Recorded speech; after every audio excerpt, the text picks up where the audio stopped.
I think design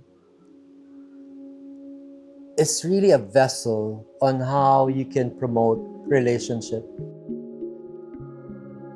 Maybe because of a beautifully placed window would make you look up a bit more and gaze out and get your attention off the gadget and maybe look out more and appreciate what's in front of you more.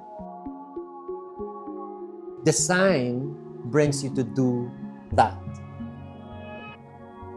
Hi, I'm Martin Rosario, owner and designer of Tanua, and this is my wife.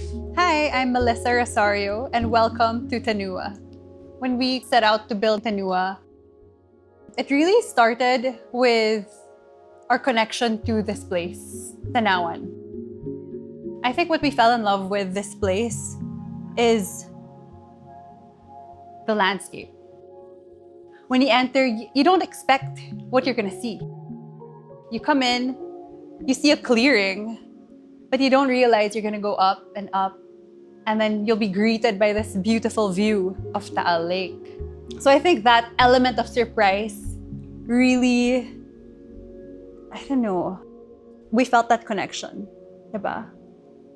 Yeah, we totally did.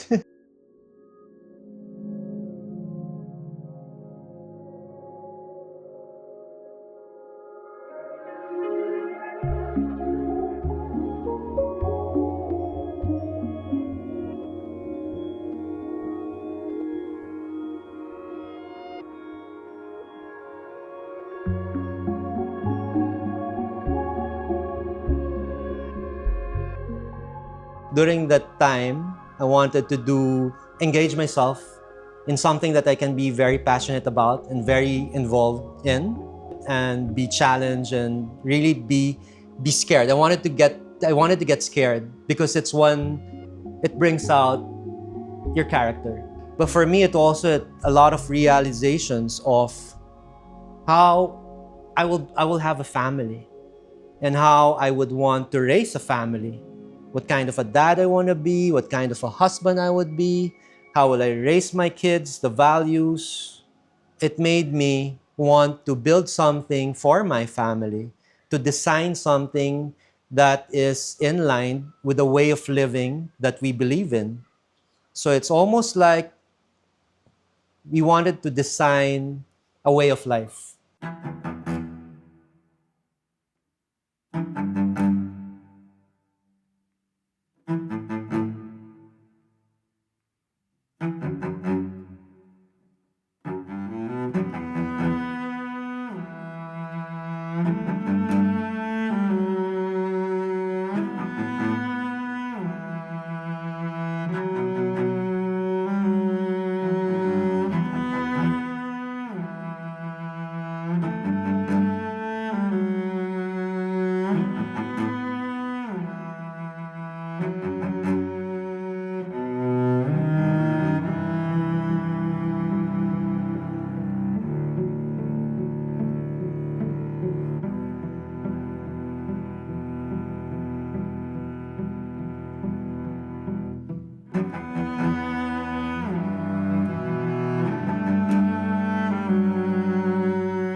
Yeah, we don't have any formal background. At most, I would say I studied architecture for 2 years in USD. We were very lucky, really, to be able to find a very humble, open-minded, and patient architect through Dos Manalo.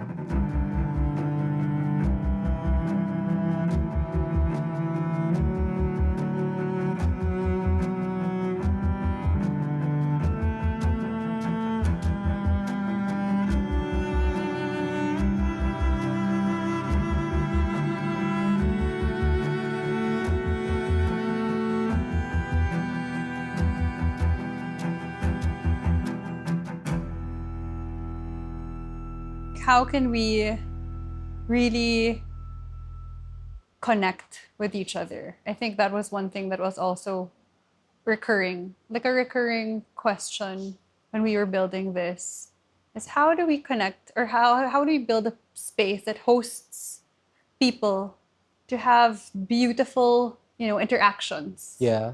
and make beautiful memories together, and just finding or forging new memories.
Designing the house, the process of that, we weren't really building a house. We're trying to design a way of life. We were trying to understand human behavior. We're new parents, and a lot of thoughts with the kind of society, culture my kids will be awakened to. And it's a rapidly changing, fast world we're living right now. Information left and right, and this and that. But you want them to kind of slow down. This time of our lives wherein everything is accessible and too many influences and all of that. So having that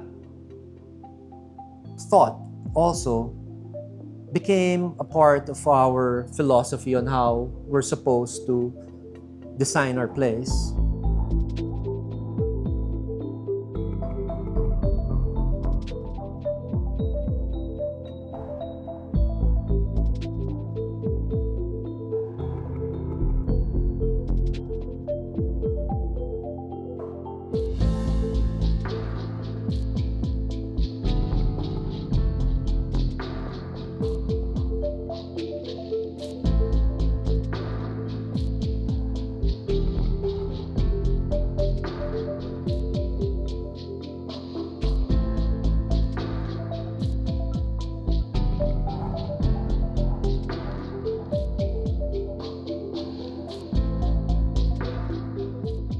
We purposefully made sure no room has TV.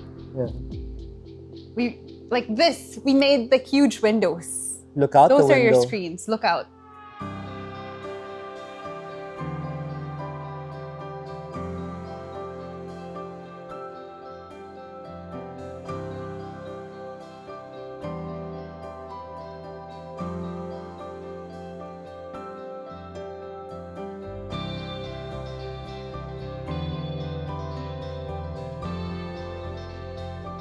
When we built this, we didn't want something that's massive.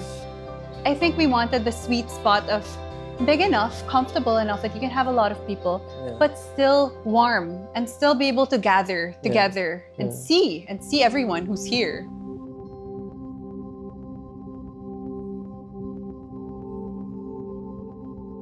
It's not about the house, really.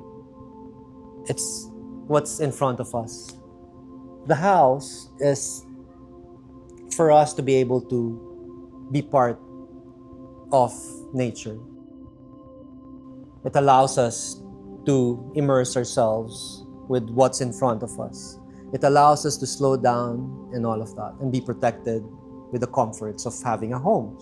It's never about the building. It was really about nature and to providing a space wherein you can foster, develop, nurture human interaction, memories, feelings, and connection. If you want to rejuvenate, you want to reconnect, you want to retreat. This was just the language of that. And we were able to express it by building Tanua.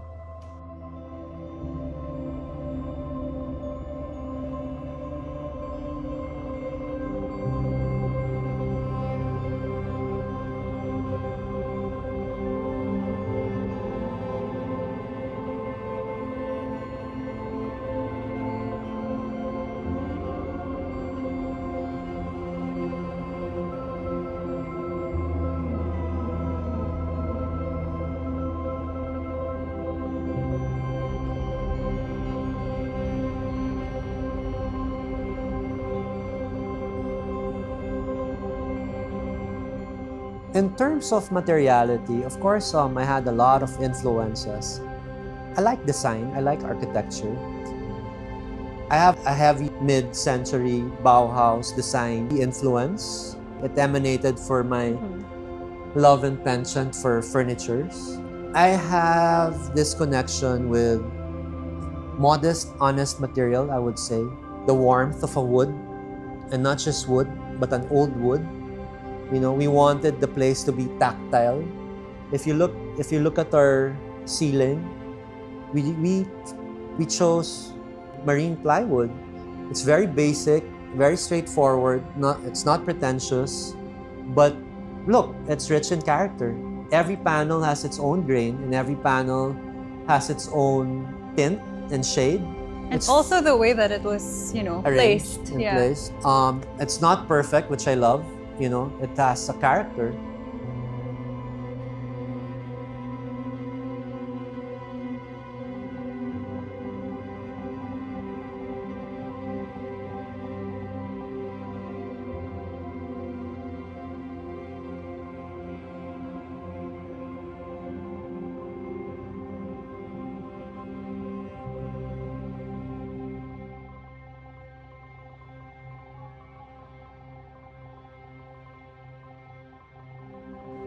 Melissa always says that, I'm more hands-on with the design part and the building part and all of that. But then again, I would like to say that she was there every step of the way. She was my biggest supporter and my biggest critic at the same time. But really, she was, more than anything, she believed in me. I think good design is not in your face. It doesn't have to be blatant. For me, it's subtle, actually. It's not something you notice, but you realize if you actually think about it. That's why I get to, sit down and have a really great conversation with someone. Or just have a really beautiful experience in a space. You don't realize it, but it's because of good design.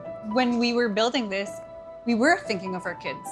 We were thinking of them stepping outside and enjoying the fresh air, or drinking buko juice, or looking out at the lake and talking about the boats. I think it is more of an appreciation for the simple life and for the natural world.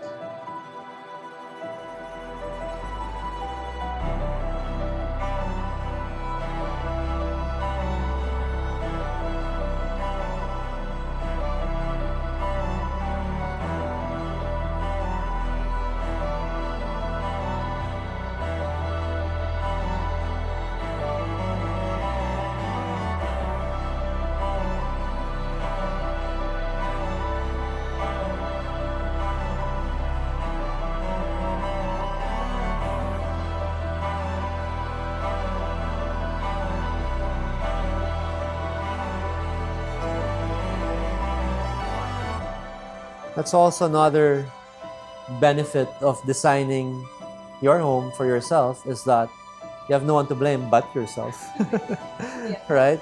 I mean, and also, but again, you have no one to please also, primarily, But but yourself. yourself.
The wood that we have here will not remain as Perfect. as perfect, or that same stain.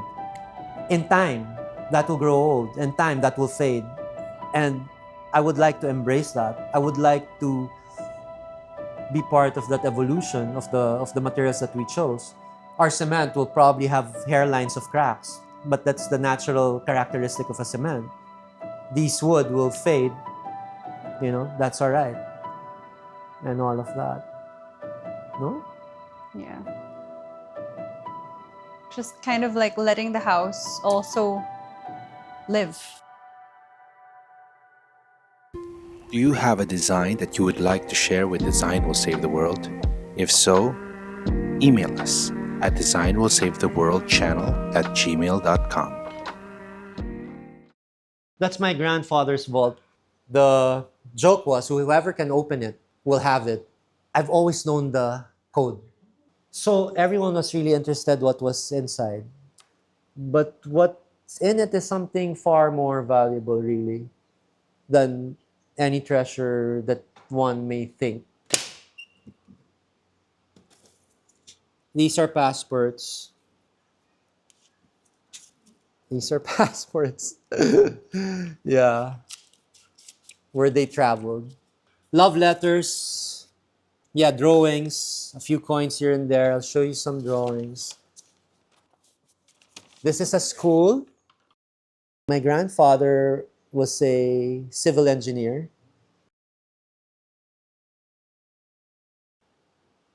Cool, right? Completed, required 1943. Yeah,